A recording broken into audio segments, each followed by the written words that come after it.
My name is Sarah Evans, and I never imagined I'd be sharing a story like this. I grew up in a quiet little coastal town in Oregon, where everyone knew everyone else, and life moved at a gentle, predictable pace. That peace was shattered when my father passed away suddenly, leaving behind a mountain of debt and my mother struggling with illness. Overnight, the life I'd known began unraveling at the seams. I was 25, working quietly as a librarian in our small town, desperately trying to hold things together. But bills kept piling higher, and hope felt like sand slipping through my fingers. And then, one rainy afternoon, I received a letter, elegant, heavy stationery, embossed with the initials VH. Victoria Hartwell, the town's wealthiest, yet most enigmatic resident, was offering me a position as her private assistant, complete with a salary that seemed too good to be true.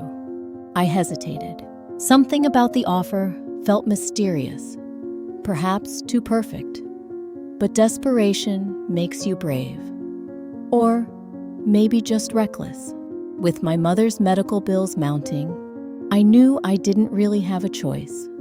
Little did I know that stepping through the grand doors of Hartwell Manor would set me on a path filled with secrets, darker than the stormy seas outside, and revelations about my own family that would forever change how I saw the world and myself. Victoria Hartwell was a name spoken in hushed tones around town. A 71-year-old business magnate who once owned half the coastline. She was as admired as she was feared. Some said she built her empire with sheer brilliance. Others whispered about the people who had mysteriously vanished from her path. We crossed paths for the first time in the most unexpected way. A few weeks before I received her letter, I had helped an elderly woman outside the library. She had dropped her umbrella in the storm, and I ran out to return it before it could blow away.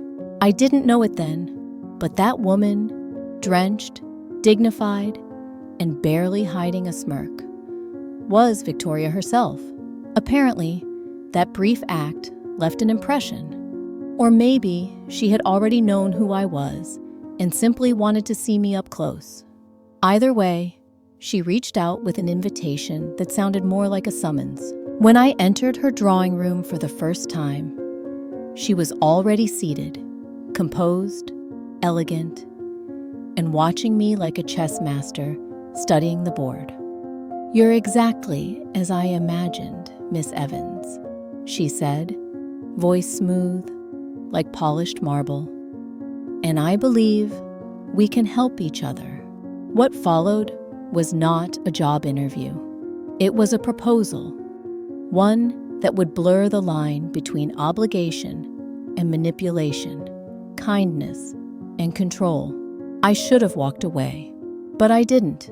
The first time I stepped into Hartwell Manor, I felt like I had entered a different world, grand, silent, and cold, in a way that had nothing to do with the weather. The house sat on a bluff, overlooking the stormy gray ocean. Its high ceilings and velvet drapes tried to hide the feeling that someone was watching. The staff barely spoke to me. Eyes flickered. Doors closed just a little too quickly behind me. It wasn't unkindness. It was something else, like they knew a secret I didn't. Victoria welcomed me with her usual poise. She explained my duties, managing her correspondence, overseeing her private archive, preparing her study before evening tea. Nothing seemed too demanding, but it felt curated, as though I were being kept away from something rather than brought into her world. She never raised her voice, never lost control, but every word she spoke was laced with intention. There was a kind of quiet dominance in the way she moved, how people responded to her presence, and every now and then, she'd say something odd, a comment about my father, whom she'd never met, or so I thought. Or how blood has a funny way of circling back to what it owes. I would smile, confused, trying not to show how much it unnerved me. Then came the night I found the key. A small, tarnished brass thing, hidden in the lining of an old book in the West Wing library. I almost didn't notice it. Almost. And that's when everything started to change. Over the next few weeks, something began to shift. Victoria, once distant and composed, started showing signs of warmth. At first, it was subtle. A cup of tea waiting for me in her study, a silk scarf folded neatly on my chair, because she said the mornings were too cold for soft skin like yours. She'd linger in conversations longer than necessary, asking questions that felt more personal than professional. About my childhood, about whether I ever felt lonely in that big old house I used to live in. Sometimes her hand would brush mine when passing a book or pouring tea, too brief to accuse of intention, too lingering to ignore. I tried not to read too much into it, but it made me nervous, flushed, and yet I didn't pull away. One evening, while we sat beside the fire, she looked over at me with a half smile. "Has anyone ever told you," she said, her voice low, "that your eyes are too honest for this world?" I laughed it off awkwardly, unsure how to respond. But deep down, I knew I wasn't imagining it anymore. And yet, there was always something underneath, a layer I couldn't reach, something calculated behind her kindness. And the rumors didn't help. I'd seen the headlines on old gossip blogs and half-dead forums. Victoria Hartwell's late husband dies mysteriously after years of silence. The Queen of the Coast, business mogul, widow, and maybe something more. Some said she only married him for power, that he was just a pawn in her empire. Others hinted that her real interests lay elsewhere. Whispers of affairs, both male and female. One post even claimed she had a longtime lover who disappeared without a trace. I told myself it was none of my business, but the more time I spent with her, the more those whispers got harder to ignore. Because as cold as the mansion was, Victoria's gaze wasn't. It happened on a Thursday night.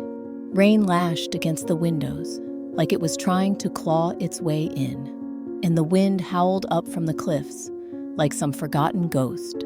I had just finished organizing the last of the old letters in Victoria's study when she walked in, wearing something softer than usual. No pearls, no polished heels, just a black silk robe that caught the firelight like liquid ink. "I thought you might be cold," she said, holding a folded wool blanket. "You've been working hard lately. Come sit by the fire, just for a moment." I hesitated. Something about her voice had shifted. Lower, slower. She didn't wait for me to answer. She walked past me, draped the blanket over my shoulders herself. Her hands lingered, just slightly, on my collarbone.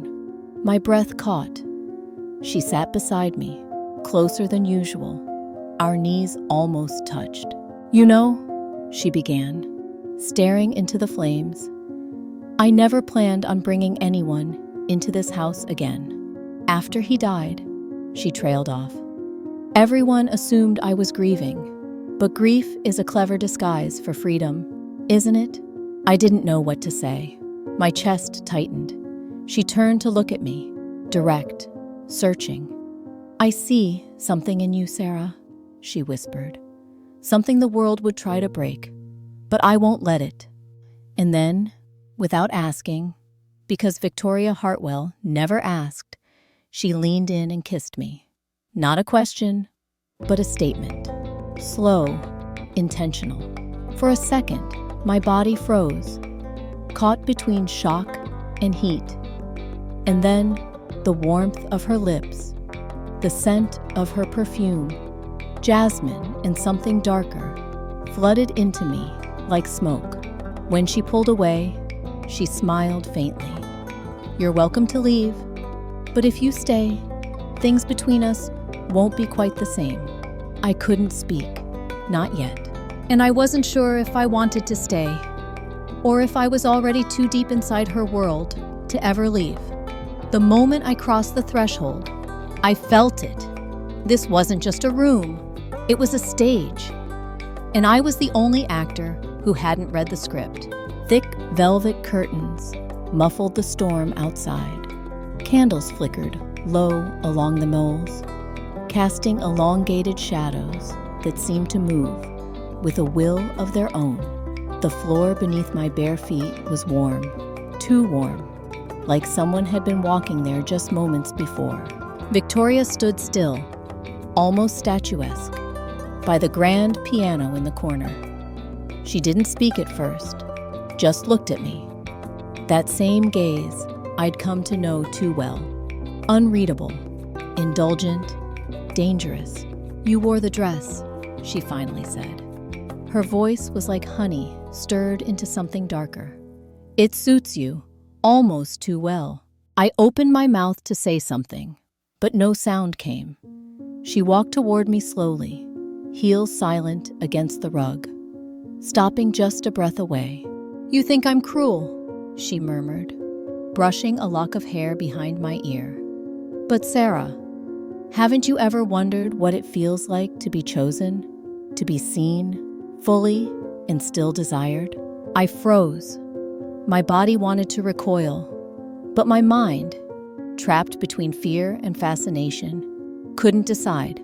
"I see everything about you," she whispered. "Every tiny heartbreak behind those librarian eyes. Every ache you try to bury in old books and quiet silences." Her hand slid down to the small of my back, guiding me, not with force, but with expectation, toward a plush armchair near the fire. She sat me down gently, then stepped behind me. Her fingers moved to the ribbon at the back of my dress, but she didn't pull it, just rested them there. "Consent is a beautiful illusion, Sarah," she said softly. "The world makes you think you have it. But life is made of things we never agreed to, isn't it?" She leaned close, lips brushing the shell of my ear. "I won't take anything you don't give, but I know you, sweetheart, and you'll give." The air was thick with heat and threat and something far more intoxicating. My heart pounded. I hated how well she read me. I hated that a part of me wanted to know what came next. But more than anything, I hated that I wasn't sure I could stop her. Suddenly, a sound, barely audible, came from the hall outside, the creak of a floorboard. Victoria straightened, calm as ever, and smiled like nothing had happened. "Another night then," she said, lifting my chin gently. "But don't worry, my dear. The house, it always gets what it wants." Then she left me there, alone, shaking, and more trapped than ever before. The next morning, an envelope appeared under my door. No name, just a red wax seal, the same one I'd seen on Victoria's old love letters in the archive. Inside was a list, typed, precise, chilling. "Wear the silk robe tonight. No undergarments. Hair tied up, red lipstick. Wait in the music room by midnight. Speak only when asked." I stared at the paper, heart thudding. I felt violated, not by touch, but by control. This wasn't a request. It was an order, dressed as ritual, a performance. I was the stage. She was the audience. And somewhere in between, I was losing who I was. I crumpled the note. I told myself I'd quit. I told myself this was enough. But at 11:50 p.m., I found myself brushing red lipstick onto trembling lips. The room was warmer that night. Or maybe it was me, flushed beneath the silk robe, skin tingling, the blindfold soft but disorienting, dulling one sense only to heighten all the others. Victoria said nothing for the first few minutes. I only heard the music, slow, classical, sensual, a single cello note dragging out like breath caught in a throat. Then I felt her presence. She was behind me, close, but never touching. "Stand," she said. I did. "Arms at your sides, chin up." She began to circle me, slowly. I could hear the swish of her dress, the faint clink of her jewelry, as her fingertips ghosted, never fully touching, just hovering above my skin, close enough for me to feel the heat. Then came the instructions, murmured in that low, velvet voice of hers. "Undo your robe. Let it fall, slowly. Keep your hands by your sides." I hesitated. My fingers twitched, but I obeyed. The silk whispered down my shoulders, slid over my hips, and pooled at my feet like liquid surrender. I was bare, blindfolded, standing under her gaze. I could hear her breathing now, slow, steady, controlled. Then she moved closer. Her fingertips finally touched skin. My wrist first, then the curve of my shoulder, the hollow beneath my throat. It wasn't rough. It wasn't even sensual. It was observing. "Kneel," she said softly. I did. The rug beneath me was thick, warm. Her hand slid into my hair, guiding me forward, not forcefully, but with purpose. "Now, hands behind your back. Keep still." She ran a feather, yes, a literal feather, down my spine, then along my ribs, then to the inside of my thigh. My body tensed with every pass, not from fear, from something else. My breath quickened. I hated that I wanted more, that I wondered what she would do next, that I was responding. There was no cruelty in her touch, only control, precision. She made me read a poem aloud.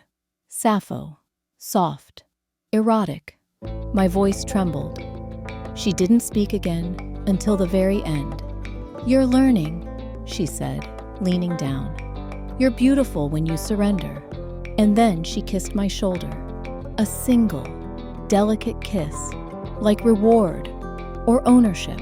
When I was finally dismissed, she handed me back the robe herself, her fingers lingering on my waist, just long enough to leave heat where her touch had been.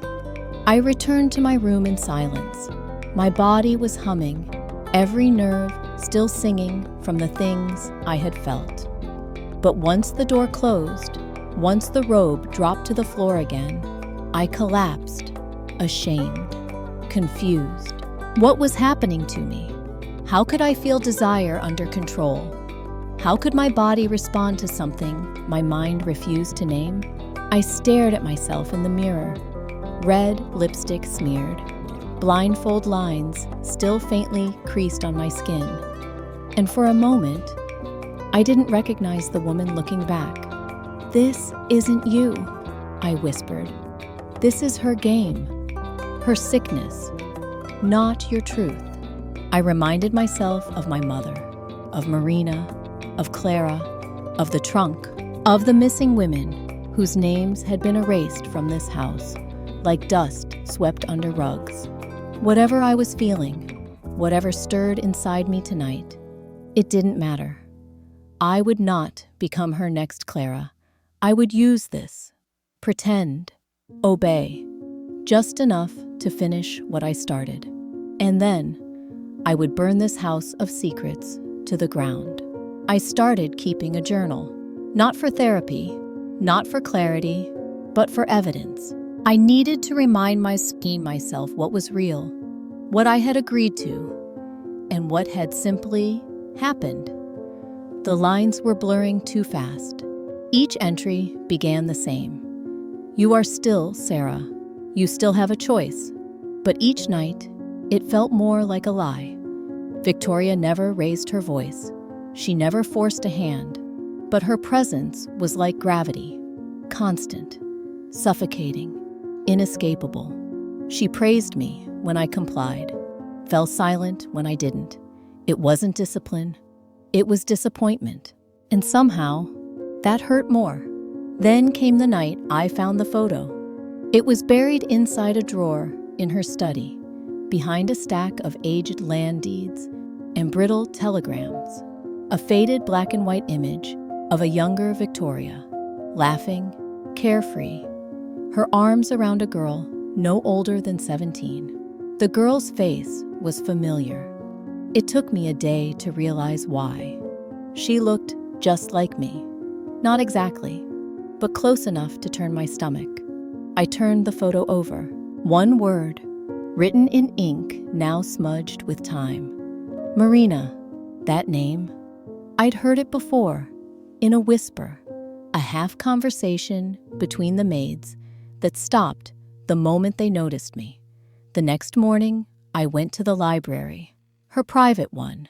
I pretended to sort the archives, but I was searching. Anything. Letters, photos, a trace of Marina. What I found was a locked drawer in a false panel of the shelf, and a key, one I'd unknowingly pocketed weeks ago from an old diary in the West Wing. It fit. Inside, a collection of newspaper clippings, all yellowing and fragile, a missing person report, an obituary with no body, an article about a local girl gone missing from the Hartwell estate 21 years ago. Marina Carlisle, 17, last seen. In this house, I dropped the papers. My hands were shaking. Victoria hadn't just chosen me. She had recreated me. I made a decision. If I couldn't escape just yet, I'd survive from the inside. Victoria wanted submission. I'd give her the illusion of it. I would smile when she entered the room. I would wear the dresses she picked, play the songs she liked, respond to her touch with carefully measured silence. And behind that silence, I would listen, watch, wait. It worked. She lowered her guard. We grew closer, or so she believed. She began to speak in riddles again, about legacies and lines that must be continued. She mentioned Clara once, in passing, while stroking my hair. She wasn't like you, she said. She pretended too long. I swallowed my rage, my fear, let her believe I was different. Meanwhile, I returned to the West Wing archive, this time with gloves and a camera hidden in my coat pocket. In the basement level, behind a false wall of moldy hymnals, I found what I hadn't dared to imagine. A locked trunk. Inside were remnants. A silver necklace, a ballet slipper, a blood-stained handkerchief embroidered with the letter M. And at the bottom, several photographs. Women, young, always alone, always somewhere in the estate. The earliest photo was dated 1987. The latest, dated just months before I arrived. There were six before me. I ran back upstairs, heart pounding. I had what I needed, enough to go to the police, to the press, to anyone. But when I reached my room, the door was already open. Victoria stood there, holding my journal. She didn't yell, didn't cry. She simply said, "I trusted you." I backed away, heart racing. "You lied to me. You used them, used me." She stepped forward, calm as ever. "You chose to stay, Sarah. Every single night. You walked into those rooms. You wore those things. You let me make you feel." "No," I whispered. "You broke them, one by one." She tilted her head. "And you think you're any different?" Suddenly, something sharp whistled past me. A brass statue from the shelf slammed into the wall. I ran through the hall, down the stairs, past the dining room, to the back cellar entrance. My fingers trembled against the keypad lock. Behind me, the lights in the hallway flickered, and then they went out. Darkness. I don't remember how I made it out, but I woke up in a hospital 3 days later. The police said there was no record of a Victoria Hartwell living in that manor. The deed was in the name of a private foundation, now abandoned. The house? Empty. Not a soul inside. Just dust. My belongings? Gone. Only one thing remained. My camera.